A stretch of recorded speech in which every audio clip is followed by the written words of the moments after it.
for me, for T-Mobile, to tell you the real story behind antennas and T-Mobile Netherlands.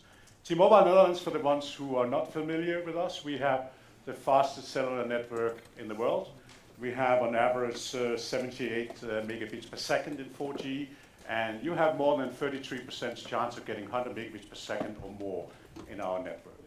That was not the case 5 years ago, definitely not the case 5 years ago. The journey we have done together with our supplier, no surprise, Huawei, has made it possible. And also Ralph will talk more about how important, how crucial antenna has been in that story, because we could probably have ended up the same place, but we would have needed a heck of a lot of more sites. So, with this little bit PR, I think always we should never forget who are we serving.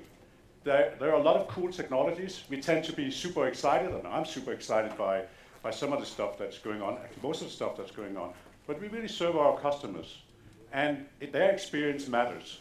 And as their demand increases, we need to try to follow this demand. At the same time, we also know that the economics of pricing, the tariffs we have, typically also are reducing. So how do we meet these demands in an economical, responsible manner for our shareholders? There, the antenna is a super, super important thing. I'm often sitting with politicians, part of my job I really love, and sometimes you hear, well, why do you need antennas? Wouldn't it be wonderful if we don't have antennas? Oh, of course it would be. Just imagining a world without antennas, right? No cellular, no wireless actually. Everything is still hanging on the wall or with a wire on.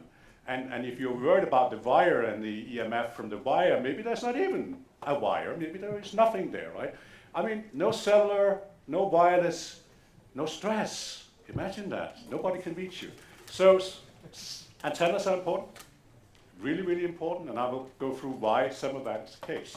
So when we look at our network, we can not just add sites, because that's not economical. We cannot add tens of thousands of small cells to try to deal with the demand problem. We first have to see what can we solve on the macro level, what can we solve in our macro cellular network to continue to try to provide the demand and the additional incremental increased quality demand that we see in our network. So quality, the service, delivery, all done within a declining price market. Even if you have 5G, and even if you might be lucky that you can charge more for 5G, well, that is also what we said with LTE, and look where we are now. So something that's important to consider. I don't think I need to tell anybody here that antennas is all about connectivity. But it's an increasingly complex connectivity world of many more bands than we were used to. There is an explosion of use cases. Diversity is no longer human to human or human to internet, but we also have machines in there, lots of them under diverse use cases. Uplink becomes increasingly more and more important, sometimes with applications and use cases that benefit us. When it comes to video surveillance, video cameras maybe sometimes more nefarious, but nevertheless there is a huge increase also in the uplink side, but something we tended not to focus too much on when we optimized our network. It was all a downlink story. That's good. I'm just imagining most of us, when we built our networks 15, 20 years ago, we had one or two bands. Traditionally one band. It was either 900 in GSM or 1800 in GSM, depending when did you get to the market. We built our sites for that frequency. We built our grid in that. For the ones who had 900, 2100 came along and you started densifying and you started to try to compensate for that higher frequency, but still the world were incredibly simple compared to where we are today. Much, much simpler.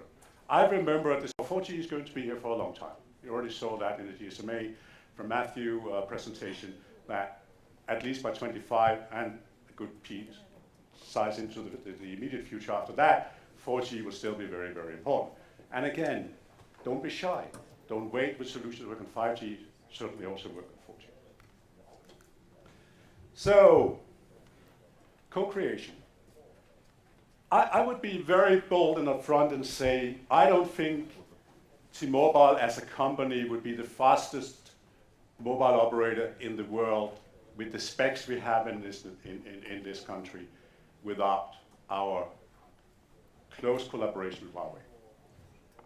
they have been open to discuss with us what are the most appropriate solution that can make us leapfrog this market, to be a disruptor in this market. On antenna design, I have never met another infrastructure provider that, let's just say, maybe in the beginning they were less thrilled, but at least over time got warm to the idea that actually we as an operator, maybe we do know what we need. And not just having a kind of predefined roadmap that we can choose from, and well, if you don't like that, well, then you have to wait a couple of years before we are where we need to be, or the next 18 months.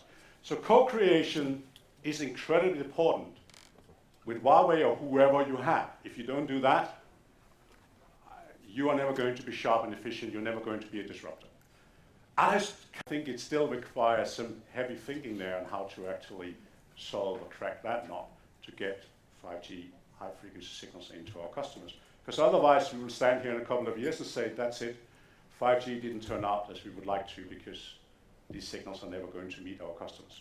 So with that, thank you very much. And I am super, super excited to actually hand over the baton to Ralph, who is our secret weapon when it comes to antenna design and lots of other things. So I hope I put the expectations right. Thank you. Oh, yeah. Thanks a lot for your presentation.